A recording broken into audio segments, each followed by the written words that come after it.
set up our River Valley run, we first have to gain access to this plateau.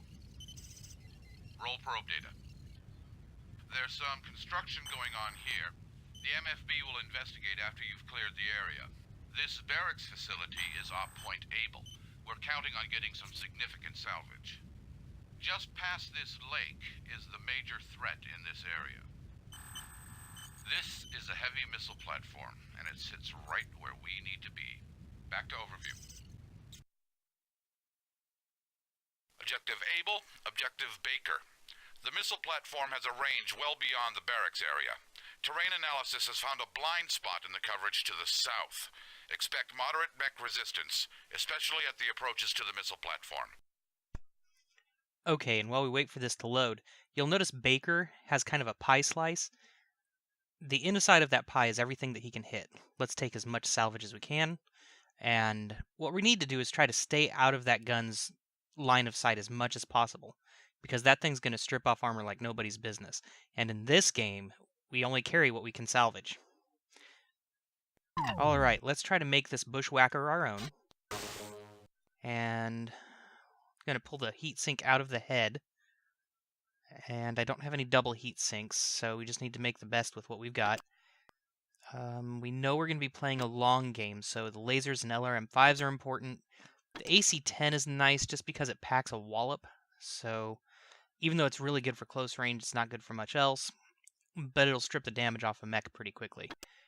Now, for those of you wondering, the heat sinks go in the legs because if you submerge the leg, then the heat sink works extra hard. So cooling is a little bit faster. That'll help us out with that laser. And we want to use the ferrofibrous as much as possible. It's a better armor, and I'm going to auto-distribute. The more armor, the better. That's the longer you can last in a fight. And check the groupings. Yeah, we can use this. Let's go. And we're going to follow his advice, and we're going to run the south route. Reactor online. Sensors online. Weapons online. As you can All systems see, nominal. there is already something on our radar.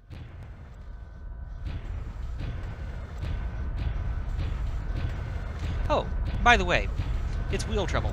For those of you who haven't figured out what channel you're watching, welcome back. We are on Mission 1, Operation 2 for MechWarrior 3. This game is a classic. Contact. Single fire engaged. Battle mech. Engaging. Group fire engaged. Alright, and there's an Owens we need to take out, as well as some small units there. Okay. Now, once he gets close enough, those LRMs are going to stop doing any good. Those are primarily just a long-range weapon. And you can see this AC-10 is doing some serious damage to him.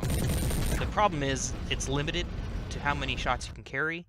So once you're out of ammo with that, that weapon's just useless. It's dead in your bay.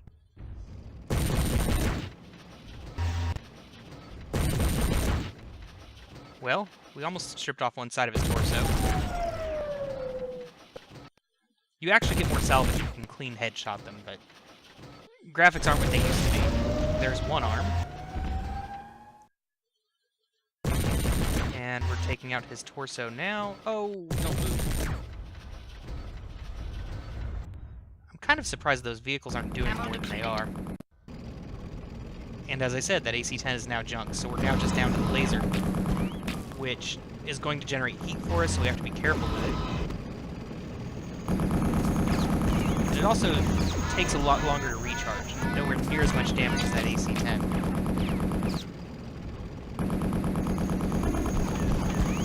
There we go. Planner Alpha down. Let's take care of these bulldogs here, or APCs, I'm sorry.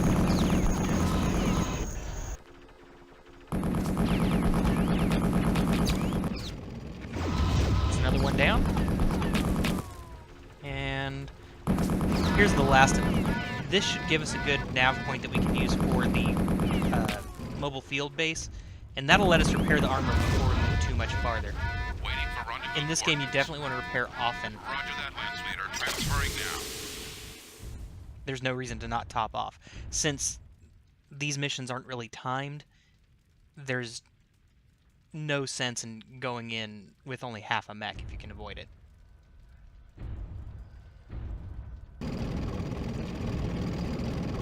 And I would imagine there's a lot of you who are kind of lost.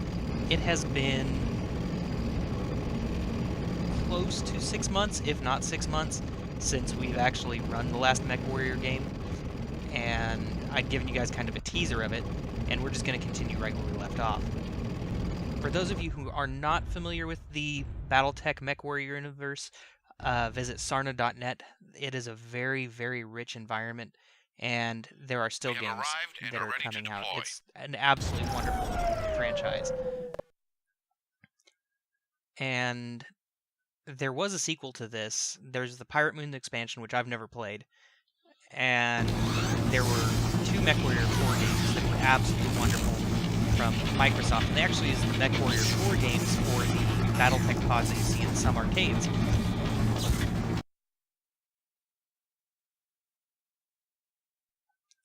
And MechWarrior 5 was slated to come out shortly after the success of 4, but Microsoft had a different idea. Microsoft was the one who was really pushing this for a long time with the Microprose, and they decided to kill it in favor of Halo 1. Yeah, so a little bit bitter. Halo killed my favorite franchise, at least for a long period of time, until PGI-IGP tried taking over the franchise, and there's been gripes, but in the end, they made a game that's fun to play and is true to the MechWarrior universes. They thought they could make it. Now, I realize those of you who are looking at the map have noticed I'm steering way clear of Able.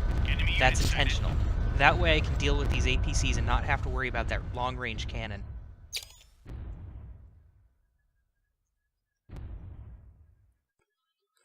And the sad thing about these older games is that a lot of your bad guys follow pre-programmed paths based on your location, so they might chase me, they might not. It just depends on whether they're set up to protect a certain area or whether they're designed to give chase. And you can really see the weakness of the large laser here. That klaxon you're going to hear a lot. Just one laser and this thing's running hot already. Double heat sinks will help with that, or even adding more heat sinks.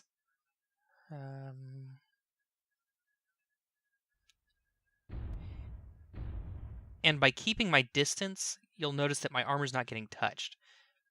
This game deals a lot with strategy, and so that's what I'm going to focus on with this. And don't worry, we'll come back and level the town at Able. I'm not too worried about it right now. The missile platform and any other mechs that are running around, however, those are going to be my primary targets first.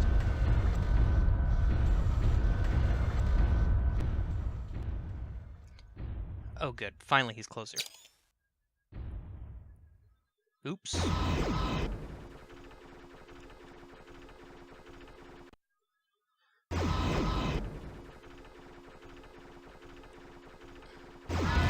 And then there was one. Sadly, you don't really get any salvage off of an APC. Oh, fun note, there's a tabletop game for this as well as a pen and paper RPG. Core meltdown imminent. There's also a rumor that there will be a BattleTech RPG style game where you can actually influence your little position in the universe, similar to how the first in the franchise was. I'm interested to see if that ever pans out. The RPG aspect is something that I've always been a fan of. Targeting.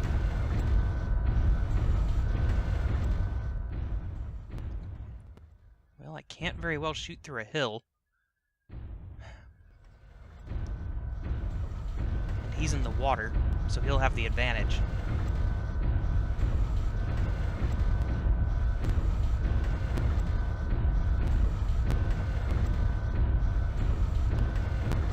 And more light armor.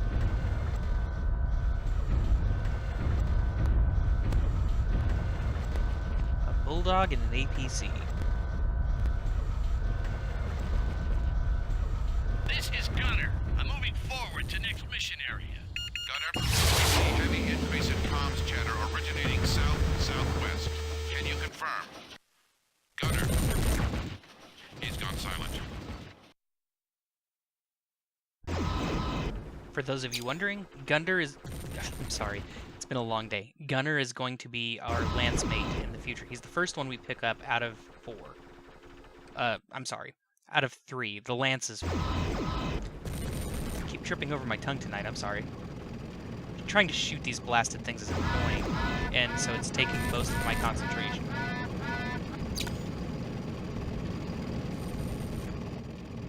Fun note in this particular game, your battle mech moves much like a tank in that the legs move independently of the torso. It's much harder to hit things while running, so I tend to avoid it for these light things. I might try moving in the future, but I'm just not there yet. Not with the aiming on this.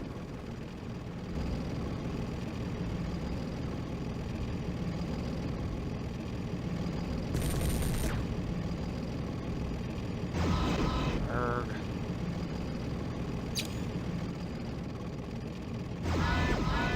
That bulldog's got some real armor on it.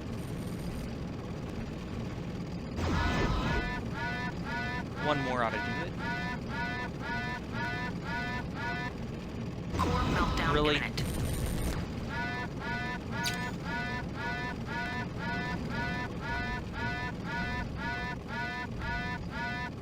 There we go. Meltdown imminent. Targeting.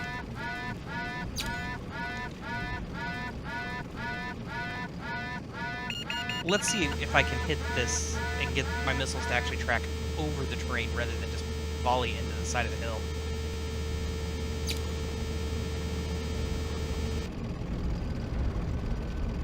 Position a little better. I should be in the blind spot now, so if I actually climb up onto this ridge, I should be able to hit him with my LRMs no problem. Reports indicate at least one more enemy unit in the area. Alert the Star Colonel. South Coast projects are in danger. What was that? Well, they know we're here. And what you see me targeting now is part of the structure we have to take down. It's not the gun itself, but it is some fixed emplacement.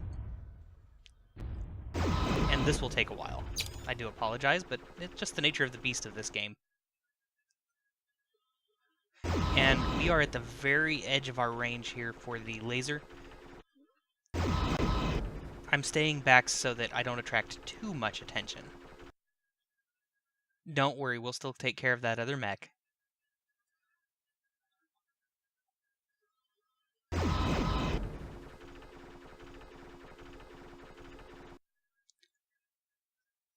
And I'm going to try to keep our eardrums from going nuts from the heat warnings. A neat feature about this game, when you start to overheat your mech, it behaves very much like the tabletop where your mech starts developing quirks. Your screen starts going nuts, it doesn't steer as well, things of that nature. So there are definitely advantages to running as cool as possible.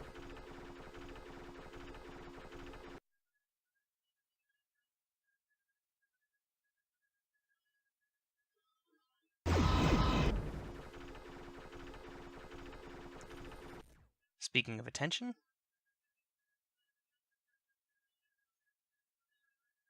I really wish I could hit these things with missiles. It would make my life so much easier.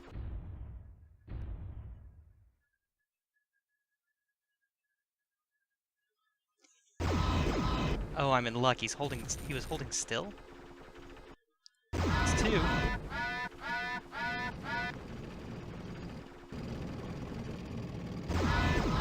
This last one should do it.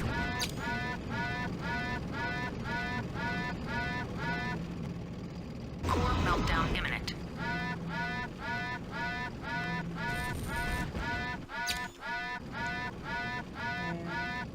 Core meltdown imminent. Sure, he holds still for the first 3. Shutting down. The reason I'm shutting down is to try to cool my mech off faster. When you turn off the reactor, it generates less heat. There we go. And battle mechs run off of a nuclear reactor that you're essentially sitting on top of. the battle mechs run hot and they don't have air conditioning units.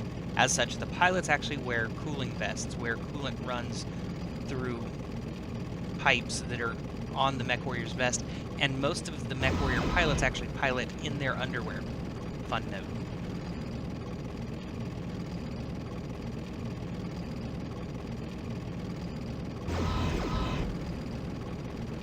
And a lot of the heroes in MechWarrior are actually nobility. Battle mechs were expensive items, and therefore not everybody got to pilot them. It was very much a status symbol if you owned a mech.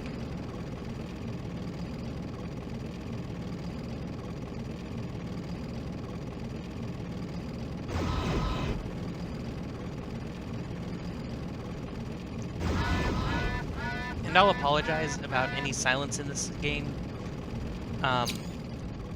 There's a lot of dead time, so there could be a lot of rambling, as you see in this.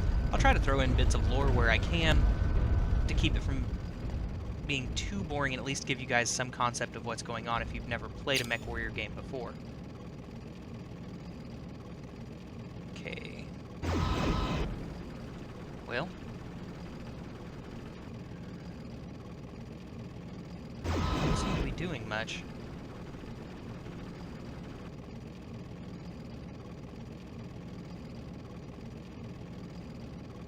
There we go. Okay, so I am making contact.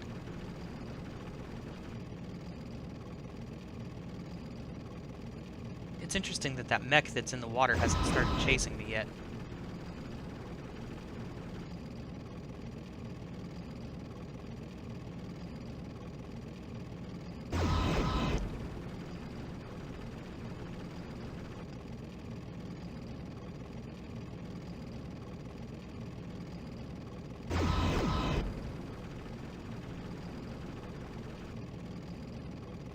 Now, for those of you who don't remember, we're part of a team that was dropped onto this planet. There were supposed to be a lot more, but most of our squad was shot down in orbit, and we're going to try to regroup with a bunch of them to try to take out as many spaces on Smoke Jaguar's world as we can. Smoke Jaguar is one of the clans, and the clans play a very pivotal role in this franchise. They are one of the many catalysts that cause a lot of change in the inner sphere. If you picture the galaxy with the spiral arms, the inner sphere is what it sounds like. It's the inner part of the galaxy, whereas the periphery, the outer rim, those are where a lot of the clans wound up getting pushed out to. It wasn't so much pushed out, they had what was known as the Exodus. And there's a lot of that you can read on Sarna. I do advise at least glossing over the timeline, as it will make a lot more sense. Like I said, this thing has a very rich history. Primary objective complete. Smoke Jaguar was one of the first clan forces to invade the inner sphere, and so we're just getting retaliation. There's that mech. Targeting. Okay. Now let's see if we can't take him down. Now that we don't have to worry about those missile platforms. 900 meters. Once you get within... There we go. Okay, we should be able to hit him from here.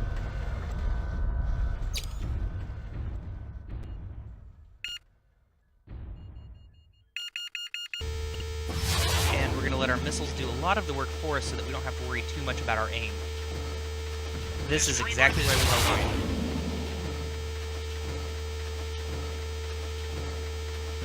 And that one's a Strider. It's one of my least favorite mechs, so if I don't salvage this one, I really don't care.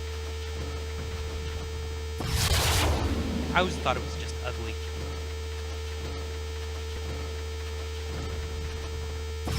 And the Bushwhacker, while powerful and has a great low profile, for me, the medium mechs just aren't where it's at. I prefer the much heavier mechs. You can fit a lot more firepower, a lot more armor, and wade through just about everything.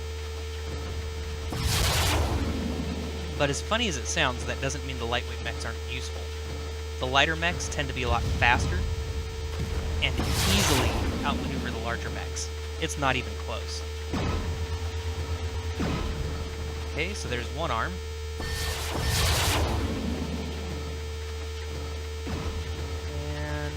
Center torso hit. If we can hit that center torso again, we can actually take out his reactor.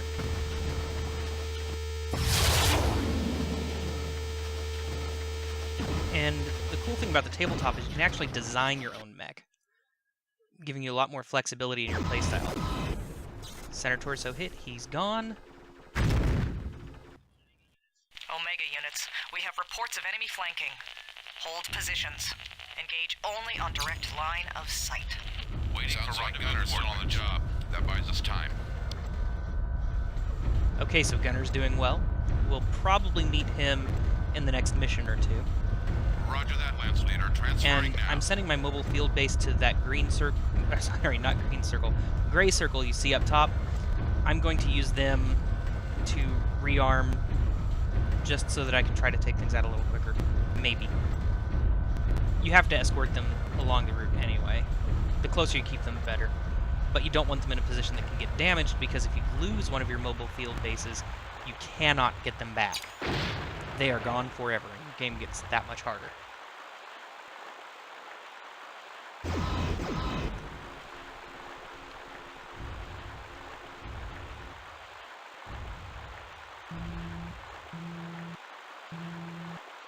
Mission All right. successful.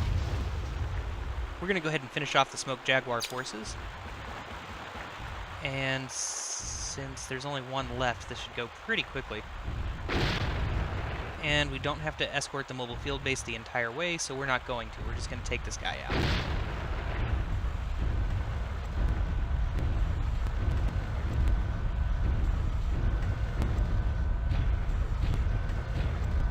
Don't you just hate it when the bad guys run away?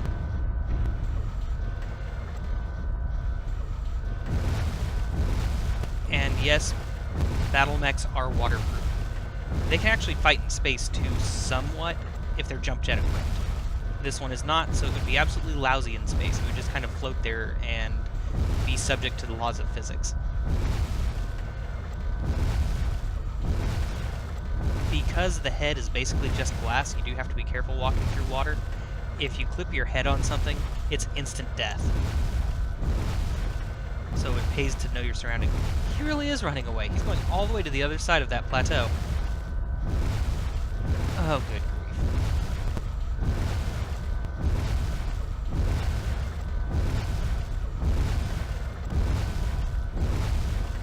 That's the last thing I wanted. AI with a sense of fear.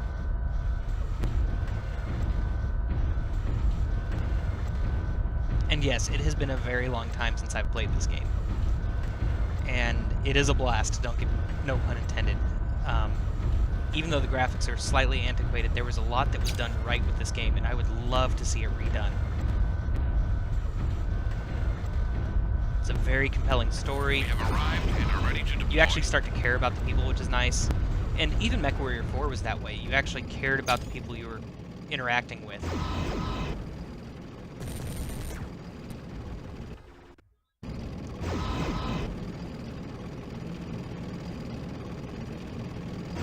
One more ought to do it. As he runs to the other side of the hill. Stupid bastard.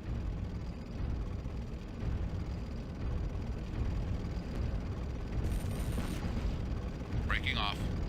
Waiting I'm for going to go ahead and send the mobile rendezvous field base all the way up. He's not going to Roger that, harass Lance them. Leader. Transferring now.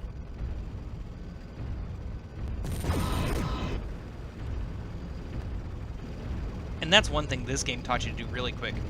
Every key did something, so you had to get really quick. And the debrief. Good job, Lance Leader.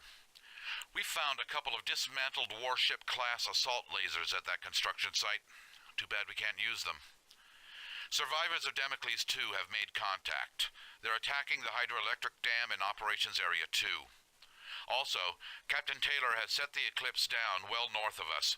They're trying to break through, find a place to rendezvous, and pull us out of here. Well, see you guys in Operation 3, or Operation 1, Mission 3. We'll trouble out.